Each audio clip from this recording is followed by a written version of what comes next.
Italian and Greek police are now joining forces for a cross-border push to strengthen cooperation against organized crime, drug trafficking, and terrorism in tourist cities like Athens and Rome.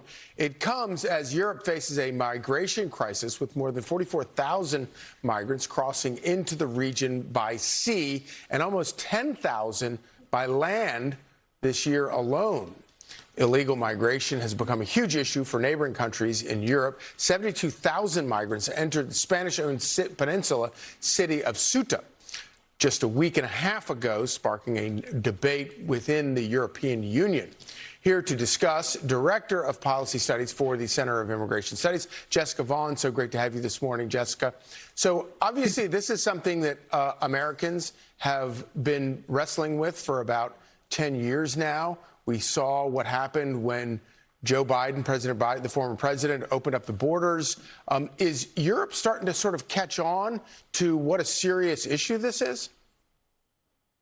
Well, yes, they are. Both of these countries, Italy and Greece, have been on the front lines in terms of illegal immigration and also the increase in transnational crime, gang crime, drug crime, human trafficking that comes with open borders. And they're recognizing that, first of all, more law enforcement on the streets is going to help with that, but also working together and sharing resources and cooperating in a way that's going to help make it more difficult for these transnational crime groups to exploit the differences in jurisdictions that sometimes are barriers to cracking down on this kind of crime. So yeah, this is a really positive development for public safety, and it's, I think, going to help address some of these problems of transnational crime in particular. Yeah.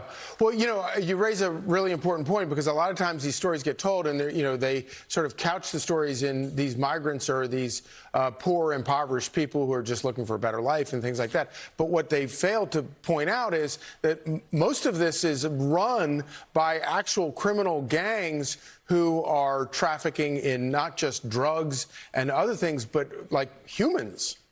Yeah. Most definitely. And they're setting up organized theft rings, for example, in public places. A lot of people think of this as petty crime, but often it is bigger than that. And it's not something that one jurisdiction can deal with on its own. And this is true in the United States as well. That's why law enforcement agencies at the local level should be sharing information, even with the federal government, like ICE, that is the expert agency on transnational crime. When they're sharing information, they can better deal with it. Some of these crime groups are just too big for one locality to deal with on their own, and they may not realize the transnational connections. Yeah. But so this is a huge benefit. More cooperation between agencies is always better than less. That's why sanctuary jurisdictions are such a problem. Yeah, yes, indeed, without a doubt. Obviously, when we watched all of those shocking images of migrants pouring in from Morocco into Ceuta, you couldn't help but sort of think, well, good grief, we've been there, and thank goodness President Trump stepped in and put an end to that happening in our country. But are there any lessons that America can learn from Italy and Greece on how they are handling this right now?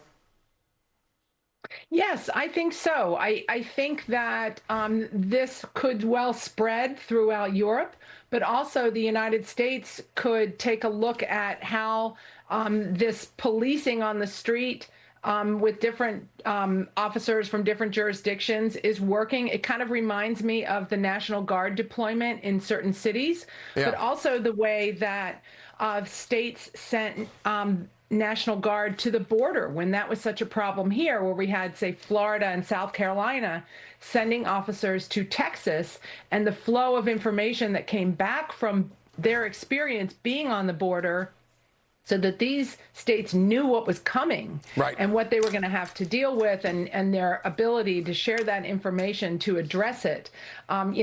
States like California, New York, and Illinois should all pay attention to that. Yes, indeed. And see if that can be applied locally.